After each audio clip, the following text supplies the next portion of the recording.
I read The Greatest Salesman in the World, so you don't have to. The Greatest Salesman in the World is a sales book, as you can tell by the name, that was written by OG Mandino. It essentially talks about a kid that was a camel boy that was poor and wanted to make a lot of money.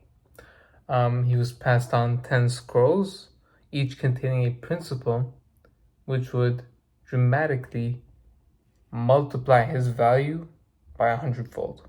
It is important to understand that these principles can be used in all aspects of life. This is not just, it is a sales book, but you can use it as a, book full of principles that you must have if you do want to achieve something great. Now, the 10 principles are: failure will never overtake me if my determination to succeed is strong enough. The second one is I will form good habits and become their slaves. The third one is I will greet this day with love in my heart. The fourth one is I will persist until I succeed. The fifth one is I am nature's greatest miracle. And the sixth one, which is my favorite one, I will live this day as if it is my last. The seventh one is today I will be master of my emotions. The eighth one is I will laugh at the world. The ninth one is today I will multiply my value 100-fold. And finally, the last one is I will act now.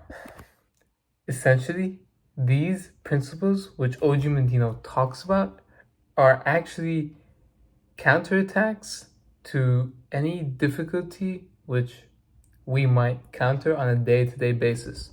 Whether we are feeling, uncomfortable, sad, lonely, upset for no reason. Basically, reading these 10 principles just counterattacks whatever state we are in that is negative and not benefiting us. Also, OG Mandino makes a very good point in which all successful people need to have good, mentors. No one can kind of make it on their own. You do need to learn from someone, and that is what that's what happened with Hafid. Hafid learned from the king.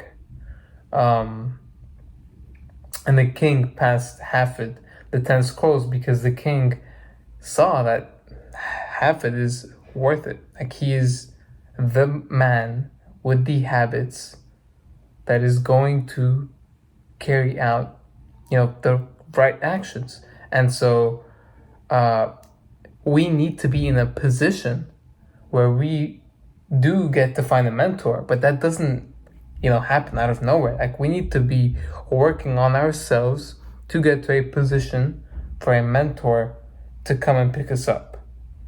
It might sound a bit confusing, but that is the way I just perceived it. To sum up the book, we are not just born with random skills. We need to acquire them, and we need to put in the work and actually implement them to make them happen.